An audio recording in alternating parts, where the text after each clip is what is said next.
Assalamualaikum warahmatullahi wabarakatuh. Perkenalkan, saya Tasna Nur Vanisa dengan NIM 2409301110009 dari kelas manajemen 243A. Di sini saya akan menjelaskan atau mempresentasikan resume mengenai materi sistem imbalan mata kuliah manajemen sumber daya manusia dengan dosen pengampu Pak Adi SEMM. Pada video kali ini saya akan menjelaskan materi tentang sistem imbalan atau kompensasi yang merupakan salah satu bagian penting dalam manajemen sumber daya manusia.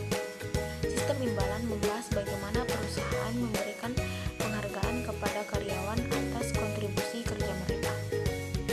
Yang pertama adalah pengertian sistem imbalan. Sistem imbalan adalah mekanisme yang digunakan organisasi untuk memberikan balas jasa kepada karyawan.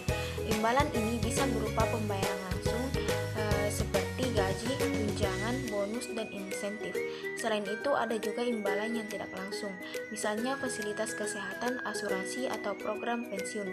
Tujuan utamanya adalah karyawan merasa dihargai, termotivasi, dan mampu bekerja dengan lebih baik.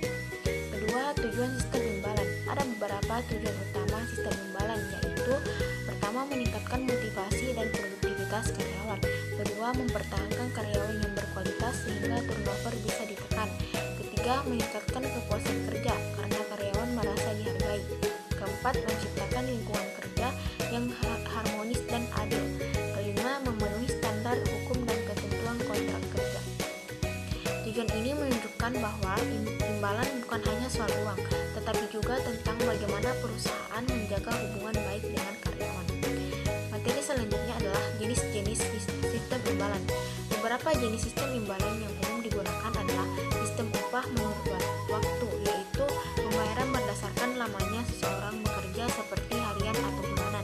Kedua, sistem upah borongan, yaitu upah yang dihitung dari jumlah hasil kerja. Tiga, sistem upah premi, berupa bonus atau insentif untuk karyawan berprestasi.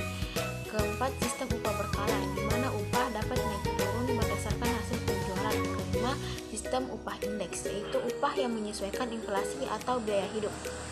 Setiap perusahaan dapat memilih jasa sistem imbalan yang paling sesuai dengan kebutuhan dan karakter pekerjaan.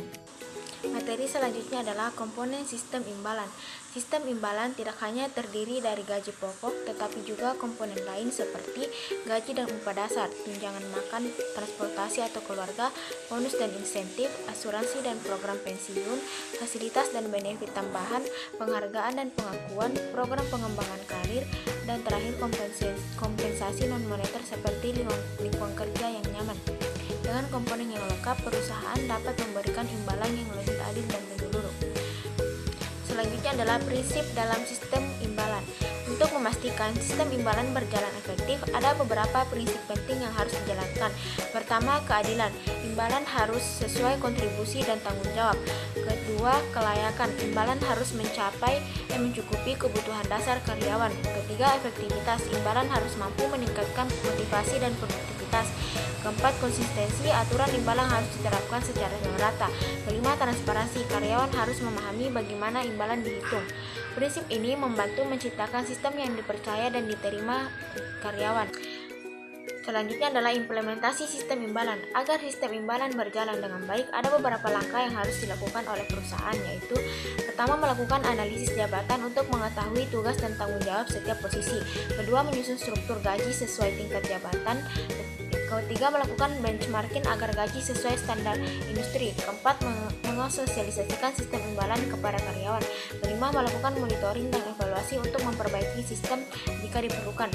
Langkah-langkah ini memastikan sistem imbalan tetap relevan dan adil. Dan terakhir adalah kesimpulan. Secara keseluruhan, sistem imbalan berperan penting dalam meningkatkan motivasi, produktivitas, dan kepuasan kerja karyawan.